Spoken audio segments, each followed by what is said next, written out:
واحدة صاحبتي كان بقالي كتير ما شفتهاش، جت تزورني وكانت جايبة ولادها معاها، بنت عندها 10 سنين وولد عنده 4 سنين. قعدنا أنا وهي في الريسبشن، والأولاد قعدوا يلعبوا مع بعض في الركن اللي مخصصاه ليهم قدام عينيا. كل حاجة كانت ماشية طبيعي لحد لما بدأت ألاحظ حاجة غريبة.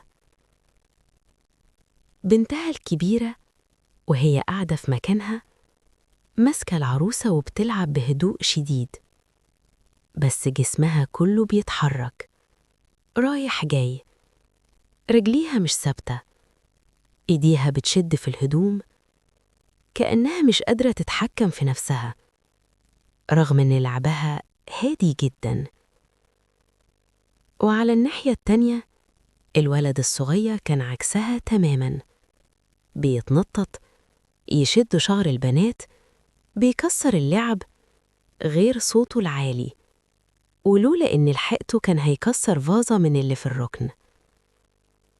كنت منتظرة أمه تاخد أي رد فعل أو حتى تقول أي كلمة، لكن اللي حصل ولا حاجة، غير جملة واحدة بس اتقالت بنبرة باردة جدا: بس يا مودي، من غير توضيح ولا توجيه ولا حدود.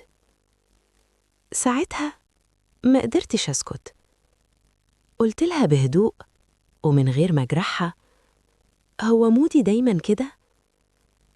ردت وهي بتضحك ضحكة خفيفة: أصل أنا بربيهم تربية إيجابية، وهو ولد، والولاد كده، سيبه يطلع طاقته.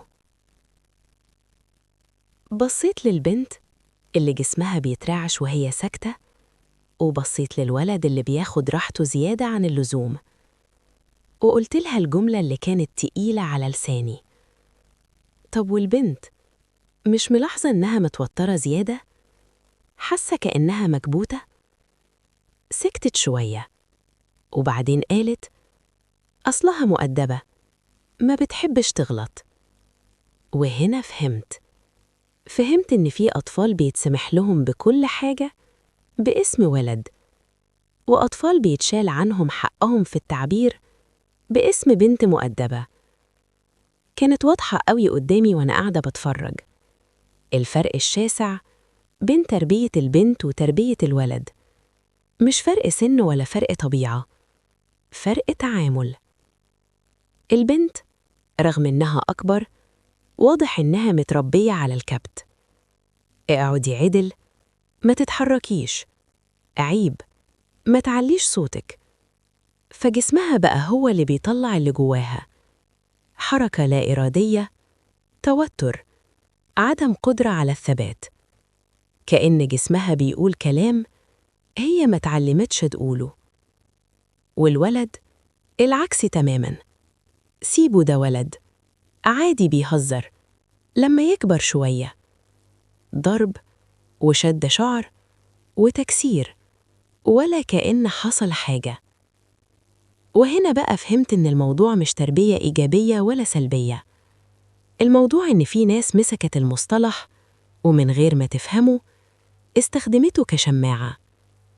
التربية الإيجابية مش معناها سيب الطفل يعمل اللي هو عايزه، ولا معناها إننا نخاف نزعل بالولد فيطلع مؤذي، ولا إننا نكتم البنت عشان تطلع مؤدبة زيادة عن اللزوم. التربية الإيجابية معناها حدود ومسؤولية وتعليم مش كبت، وحزم من غير عنف.